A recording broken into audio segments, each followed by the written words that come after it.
make his surroundings change to fit him. Because his environment will change as he changes. A man's environment is a merciless mirror of him as a human being. And if he thinks his environment can stand a little improvement, all he has to do is improve, and his environment will improve to reflect the changing man. There's this mysterious subconscious mind of yours, and it runs below the awareness of your conscious awareness. So you're not usually even aware of what's going on in there, like what it believes or how it limits your life. The reason it is so powerful is because it stores all of your memories, all of your feelings and emotions, and most importantly, all the limiting beliefs you've acquired since you were born. You need to understand the subconscious mind of yours. Your subconscious mind rules your life. 96 to 97% of everything that you do is done as a result of your subconscious mind. And when your subconscious mind gets programmed, it goes ahead and responds to whatever it is your conscious mind has placed into it. This subconscious mind of yours is most impacted by your feelings. A change of feeling is a change of destiny. I think that we define reality with our senses, and I think that is one of the biggest delusions. So the fundamental question is, can you believe in a future that you can't see or experience with your senses yet, but you've thought about enough times in your mind that your brain has literally changed to look like the event has already occurred? Now, the latest research in plasticity says that's absolutely possible. And can you select a new possibility in the quantum field and begin to emotionally embrace that future every single day to such a degree that your body, as the unconscious mind, the objective mind, does not know the difference between the experience in your life that's creating the emotion and the emotion that you're fabricating by thought alone, to the degree that you begin to signal new genes and new ways to change your body to look like the experience has already happened. Begin to act as would the person you most want to become. Now that is, if you were already in possession of the goal you're shooting for, how would you conduct yourself in all of your affairs? Well, do it now, and tomorrow, and the next day. Begin now to act the part of the person you most want to become, and you'll end by becoming that person. Subtly, in little ways, in the way you dress, in the way you talk, in the unfailing courtesy you show to every person with whom you come in contact. Begin to act the part of the person who has already achieved that which you're shooting for. The German philosopher Goethe gave us the secret when he said, before you can do something, you must first be something. When you behave like the person you most want to become, the things that person would have will tend to come to you. It's simply cause and effect. Don't be in too big a hurry. It takes longer to build a skyscraper than a chicken coop.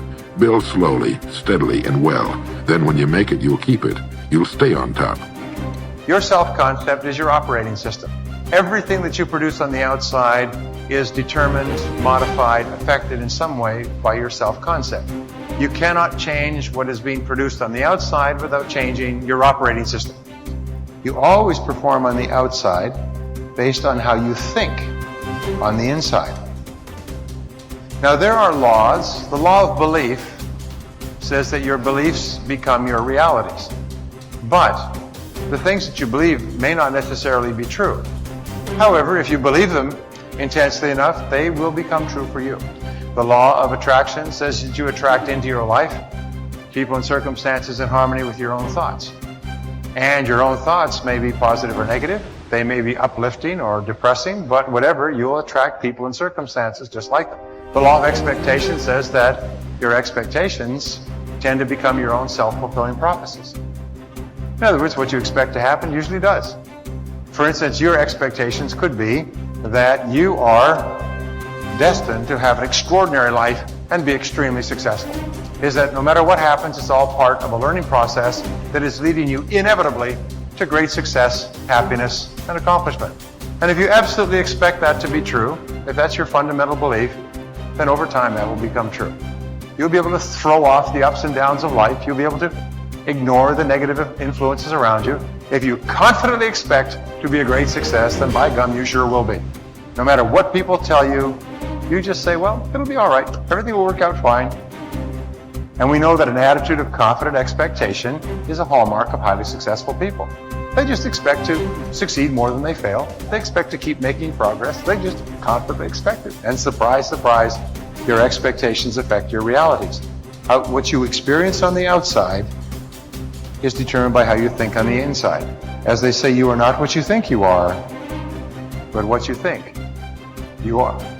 Here's 2 excellent questions to jot down. And this is for mature people now, because these are kind of tough questions, especially one. Here's the first question. What's got you turned on? That's a good list to make. Here's what's got me turned on. Here's what's got me up early, staying up late, maximizing my abilities all day long. Here's the list of what's got me turned on. Now here's the next question. What's got you turned off? How come you don't have the zest and the vitality and the appetite for daily accomplishment? I started making a list of the things that had me turned off. And once I got that settled and then started making a list of what had me turned on and what would turn me on in the future, my life has never been the same. It was like a revolution, a personal revolution, a 180-degree turn. I can't say it's strong enough. It's easy to get lazy in designing the day and designing the year and designing the future and designing what you want to accomplish and just cross your fingers and hope it'll all work out, that the favorable winds will blow it all your way. I'm telling you, it's not going to happen. So this is part of the exercise. It's just, buckling down, making this list. And you got to continue this long after we've, turned out the lights and we've all gone home. Keep this up. And one of the best ways to keep it up, I've already covered yesterday, is what? Teach it. Key is to teach it. Jan was right. You don't need recognition. Just go give everybody you can think of that deserves it recognition. And your own self-satisfaction is recognition.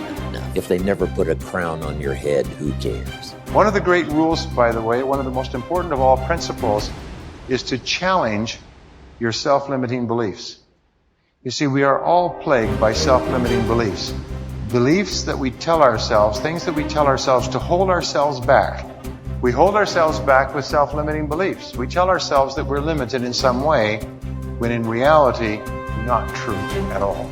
In fact, Ernest Holmes, the great metaphysician, once said that all negativity is rooted essentially in the frustration of potential. People feel that they're capable of doing vastly more. Nelson Mandela said, "Our great problem is not that we feel that we are powerless, but that deep down inside we feel that we are powerful beyond measure."